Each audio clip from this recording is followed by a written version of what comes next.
Yo everybody and welcome to the season premiere of Rohan unfiltered. और मुझे लगता है कि मेरे पास इससे ज्यादा बेटर मौका होने वाला है रोहन अनफिल्टर्ड का, because Pathaan movie is here. कितने लोगों ने नहीं देखी है मुझे बताना, बिकॉज उनमें से मैं एक इंसान हूँ। लेकिन तुम पठान मूवी अगर देखने जा रहे हो तो कितनी टिकट ही बुक कर लोगे? तुम सिंगल लॉन्डे ठहरे तो तुम हाँ अकेले तो जाओगे ना, एक आधा तुम्हारा दोस्त हो जाएगा। लेकिन एक इंसान ने असम के अंदर पता क्या किया है, उसने 120 टिकट बुक कर ली है, वो भी पठान मूवी देखने के लिए। अलग लेवल का क्रेज है भाई शाहरुख खान जी का। अब देखो हुआ क्या, मैं बताता हूँ। रिसेंट टाइम में पठान मूवी आ रही थी तो हम देख रहे बॉयकॉट वगैरह तो चल ही रहा है। तो बंदा था शाहरुख खान का सपोर्टर, उसने क्या किया, उसने 120 टिकट खरीद लिए असम के अंदर, ये दिखाने के लिए कि भाई आई एम सपोर्टिंग पठान। तो पठान की सपोर्ट में 120 टिकट खरीद ली, तो उसको पुलिस स्टेशन पे भी बुला लिया गया।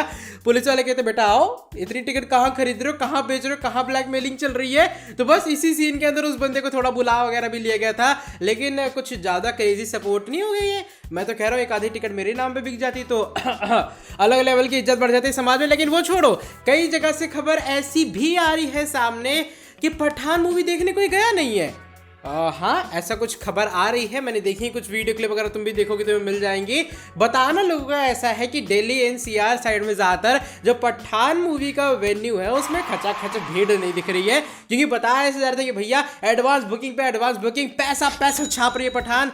बट ऐसा कुछ दिल्ली एनसीआर की कुछ वीडियो क्लिप्स में नहीं दिखा है। अब पता नहीं कौन सही है कौन गलत है, वो तो बाद में ही पता लगेगा। लेकिन तुमने अगर पठान देखी तो बताओ कॉमेंट सेक्शन के अंदर तुम्हें मूवी कैसी लगी, बिकॉज मैंने नहीं देखी है तो क्या मुझे देखनी जानी चाहिए या फिर बताओ जल्दी से फटाफट से कमेंट करो। अच्छा जो अगली खबर है वो इस बार बेंगलुरु से आ रही है, क्योंकि बेंगलुरु में एक इंसान ने थोड़ा हिस्टोरिक सीन क्रिएट किया है शिवाजी द बॉस का। मतलब लॉन्डे का इंटेंशन ऐसा कुछ भी नहीं था। अब देखो तुम्हें याद होगा उस मूवी के आखिर में क्या होता है, एकदम यू नोट बहारे जाते हैं, फेंके जाते हैं ऊपर से। तो ऐसे एक इंसान ने बेंगलुरु में किया है। उसने पता नहीं वीडियो बनानी थी टिकटॉक वगैरह की क्या पता नहीं, इतना पैसा इन लोगों के पास कहाँ से आता है। वो बंदा हाईवे के ऊपर बकायदा जाता है और वहां से बैग से नोट फेंकता है। मतलब अलग लेवल की भाई भीड़ लग जाती है, चाहे वो नोट नकली क्यों ना हो, 10 रुपए का क्यों ना हो, लेकिन लोग उस पर ऐसे टूट पड़ते हैं, ऐसे टूट पड़ते हैं। नेक्स्ट लेवल की चीज हो जाती है। पुलिस वगैरह को भैया आना पड़ जाता है हटाने के लिए कि ये क्या चल रहा है यहाँ पे सीन, ये नोट वोट फेंके जा रहे हैं। तो पुलिस किसी तरीके से चीजों को यहाँ पर एडजस्ट करती है। लेकिन भाई मतलब कहाँ से आया इतना पैसा, थोड़ा राज हमें बता दो, क्योंकि यूट्यूब से तो आने से रहा। तो अगर तुम्हें पता है कोई निंजा टेक्निक, मैजिक ट्रिक, तो जरा बताओ मुझे भी, क्योंकि भाई बेंगलुरु में अगर ऐसा हो रहा है तो मुझे लग रहा है मैं भी यहाँ करके देखता हूँ। चलो बाय द वे एक और जो बड़ी चीज हुई है वो ये कि पैसा अगर बात कर ही रहे हो तुम, तो नोएडा में एक बंदे ने टी स्टॉल खोला है और वो पता है कितना रेंट पे कर रहा है, तुम्हारे कॉलेज फीस से ज्यादा, तुम्हारी स्कूल फीस से ज्यादा वो बंदा रेंट पे कर रहा है 3,25,000 रुपए। तो भाई मतलब ठीक है, टी स्टॉल से तुम कितना कमा रहे हो वो अलग बात है, लेकिन तुम 3,25,000 रेंट कैसे पे कर रहे हो? धंधा करो तो बड़ा करो परसोत्तम भाई। इतना पैसा कहाँ से आ रहा है दुनिया में, ये तो मुझे यही नहीं पता चल रहा है। देखो यहाँ होता कि बंदा एक्चुअल में बिहारी था, जी हाँ एक बिहारी 100 पर भारी बताया जा रहा है। बंदा नोएडा के अंदर शिफ्ट हुआ तो उसके फादर ने बात कंफर्म की कि भैया उनके बेटे ने रिसेंट टाइम में एक प्रॉपर्टी के ऊपर थोड़ी इन्वेस्टमेंट वगैरह की है और उसने रेंट पे लिए, तो नीलामी वगैरह होती है ना वैसा कुछ, तो ऐसा कुछ करके भाई उस बंदे ने एक प्रॉपर्टी को किसी तरीके से लिया है। उसका रेंट वो 3,25,000 पे कर रहा है और उनके फादर का ये मानना है कि भैया एक बिहारी 100 पर भारी और उनका जो बेटा है वो इस चीज को प्रॉफिट के अंदर कन्वर्ट करेगा। और वैसे जो भैया फैमिली बिजनेस है वो यही है अपना क्या कहते हैं पान वगैरह इन सभी का। तो ऐसा मानना है उनके पिताजी का कि उनका बेटा ये जो बिजनेस है वो थोड़ा और आगे ले जाने वाला है और 3,25,000 का वो प्रॉफिट के अंदर पता नहीं कैसे कन्वर्ट करेगा। अच्छा एक और जो बड़ी चीज है वो ये कि भाई क्या हो रहा है दुनिया के अंदर, मैं ऐसा इसलिए कह रहा हूँ क्योंकि थोड़ी शिव इंटरनेशनल वाली न्यूज है। यहाँ पे अगर मैं इंडिया की बात करूं तो पॉपुलेशन तो शिव करके बढ़ रही है, लेकिन हो क्या रहा है, बाहर ने एक देश में एक बंदे को जो कि इंडियन ही बंदा है उसे मिले हैं 1,28,000 रुपए, और वो भी इसीलिए क्योंकि उसका न्यू बॉर्न बेबी हुआ है। हाँ सही सुन रहे, यहाँ पर एक कंट्री है जिसका नाम क्या नाम है, ये बिलोरियस करके कंट्री का नाम है। उस कंट्री में एक्चुअल में पॉपुलेशन थोड़ी कम वगैरह है। तो भाई ये वो रीजन है। अपने मिथिलेश भाई जो कि एक यूट्यूब क्रिएटर भी हैं, उनका एक न्यू बॉर्न बेबी हुआ उनकी वाइफ के साथ में जो कि वहीं की है। तो उसके बाद हुआ क्या, उन्होंने ये बात रिवील की कि वहां की गवर्नमेंट ने उन्हें 1,28,000 दिए। और सिर्फ इतना ही नहीं, अभी और सुनिए, यहाँ पे उन्हें अब 18,000 रुपये पर मंथ मिलने वाले हैं डायरेक्टली उनके बैंक अकाउंट में। और ये चीज़ चालू रहेगी करीबन कितने साल तक, ये 3 साल तक चालू रहने वाली है।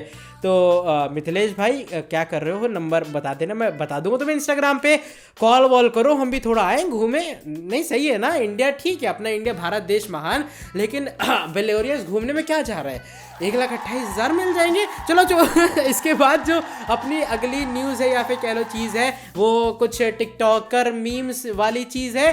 होता है कि एक बंदा रिसेंट टाइम में इंडिगो एयर फ्लाइट के अंदर जाता है और वहाँ पता है जाके क्या करता है, वो एयर हॉस्टेस से कहता है कृपया अपना ये शीशा खोल दे, हमें गुटखा थूकना है। जी हाँ, सही सुन रहे हो। अब ये जो चीज़ है, ये इंसिडेंट इंडिगो फ्लाइट का है, हाँ इंडिगो फ्लाइट का है। इंडिगो एयरलाइंस के अंदर हुआ कि एक बंदा जो कि इंस्टाग्राम रीलर है, वो अपने आपको कंटेंट क्रिएटर भी कहता है, उस बंदे ने क्या किया, जानबूझ के एक प्रैंक वीडियो बनाने का ट्राई कर रहा था। तो उसने एयर हॉस्टेस को बुलाया, उसे जानबूझ के कहा कि भैया विंडो खोलो, उन्हें गुटखा थूकना है। एक्चुअल में जो इंसान है क्रिएटर मध्य प्रदेश से है, तो ये पूरा सीन होने के बाद जो पूरे कह सकते हो पब्लिक बैठी हुई थी वो हंसने वगैरह लग गई। तब बंदे ने बात रिवील की कि भैया वो तो मजाक कर रहा था, वो एक्चुअल में कंटेंट क्रिएटर है।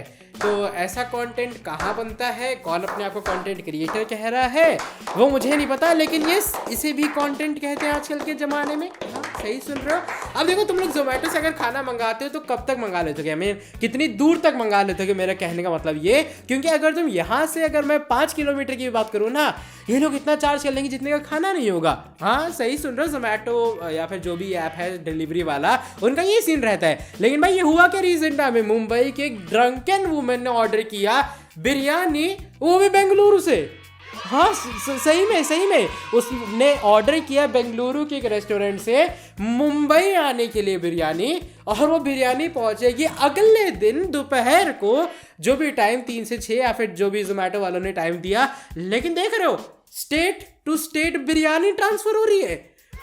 ये क्या चल रहा है भाई, क्या मुंबई में बिरयानी बनना बंद हो गई थी, पता नहीं भाई। इस वुमेन ने ट्वीट भी किया और जोमेटो ने रिप्लाई भी किया कि भैया आपको आपका खाना ऑर्डर हो जाएगा, आपकी हैप्पी मेमोरीज, स्वीट मेमोरीज, फलाना मेमोरीज, पता नहीं कैसी कैसी मेमोरीज। लेकिन मैं अभी भी थोड़ा हैरानी में हूँ कि मैं 5 किलोमीटर दूर से खाना नहीं मंगा पाता हूँ, ये लड़की बेंगलुरु से मुंबई कैसे मंगा ले रही है, और वो 2500 की बिरयानी। चलो वो छोड़ो, अगर तुम लोगों को मैं कहूँ कि भाई तुम्हारी शादी बारात हो रही है, तुम लोग क्या क्या कर सकते हो, मुझे पता है लौंडे यूपीएससी भी निकाल ले जाएंगे। I mean, राजकुमार राव जी ने निकाल ली, वो भी ठुकरा के मेरा प्यार करके। तो अगर तुम्हें प्यार मिलेगा तो तुम निकाल ही लोगे ना, हाँ ना, हाँ मुझे पता निकाल लोगे। लेकिन हुआ क्या, अभी एक यूपी की वेडिंग हो रही थी, और वेडिंग के दौरान जो अचानक से दुल्हन थी, उसे ये पता लगा कि दूल्हे का बिहेवियर सही नहीं है। अब उसने इस पे क्या किया, उसने अपने फैमिली वालों को बताया, और जब सेरेमनी वगैरह ऐसा जितने भी रिचुअल्स हो रहे थे, उन्होंने दूल्हे को अपने टेस्ट पे बुला लिया। मतलब भाई ये कौन सा सरप्राइज टेस्ट है, स्कूल में सरप्राइज टेस्ट निकलता नहीं, यहाँ पर शादी बारात में सरप्राइज टेस्ट चल रहा है, ये कैसी बात हुई। हुआ क्या, फिर उस दूल्हे को बुलाया कि पर्टिकुलर रूम के अंदर, और उससे कहा गया कि भैया ये पैसे हैं, ये पैसे हैं, पैसे काउंट करो। अब सोचो वो कितने पैसे होंगे, वो थे सिर्फ और सिर्फ 30 रुपए, और उस बंदे को 10-10 की नोटें दी गई थी। और सोचो क्या हुआ, वो लौंडा यूपीएससी छोड़ो, वो 30 रुपए काउंटिंग कर पाया। मतलब क्या चल रहा है भाई, तुम्हारी शादी बारात हो रही है और तुम 30 रुपए काउंट नहीं कर पा रहे हो, और वो भी 10-10 की नोटे, 3 नोटे मेरे भाई, 3 नोटे। मैं बता रहा हूँ ना, राजकुमार राव ने ठुकरा के मेरा प्यार करके यूपीएससी निकाल डाली, और लड़के से तीन नोटे काउंट नहीं हुई है। कैसे इंसाफ है ये। उसके बाद हुआ क्या, उसके बाद भाई ये जो पूरी वेडिंग है उसको कॉल ऑफ कर दिया गया, और दुल्हन ने कह दिया भैया ऐसे बंदे से तुम्हें शादी करने से रही जिसको 3 नोटे काउंट नहीं करने आ रही, उसके बाद तो क्या ही जिंदगी बिताएगी। तो कुछ इस तरीके से अजीबोगरीब तरीके से यूपी की एक वेडिंग को कॉल ऑफ कर दिया गया है। मतलब क्या राजकुमार राव जी की मेहनत बेकार चली गई? नहीं, बेकार बिल्कुल नहीं गई है। ठुकरा के मेरा प्यार मेरा इंतकाम देखेगी, आगे कोई लौंडा फिर से यूपीएससी से शादी बारात का कोई सीन निकालने वाला है। लेकिन ये थी कुछ आज की रोहन अनफिल्टर्ड की वीडियो। अब देखो ये जस्ट शुरुआत है इस चैनल की, तो मैं ट्राई करूंगा डिलीवरी कंटेंट का कि हर हफ्ते इसके ऊपर कोई ना कोई वीडियो आ जाया करे, मैं मैक्सिमम अपलोड करने का ट्राई करूंगा। हाँ, जो अभी फिलहाल बैकग्राउंड है तुम देख रहे होगे उतनी क्वालिटी नहीं होगी वीडियोस के अंदर, लेकिन धीरे धीरे करके चीजें इंप्रूव होंगी। इसके नीचे तुम कमेंट सेक्शन के अंदर रिव्यूज अपने बताना तुम्हें ये वाला एपिसोड या फिर पार्ट कैसा लगा। ऐसी और वीडियोस के लिए चैनल को सब्सक्राइब मारो, बेल नोटिफिकेशन को ऑन करो। मिलता हूं आपसे आके एक और रोहन अनफिल्टर्ड के मस्त वाले एडिशन के साथ में, और बस जाओ सब्सक्राइब मारो, वही पुराना काम करो, बार बार थोड़ी कहूंगा, चलो जाओ।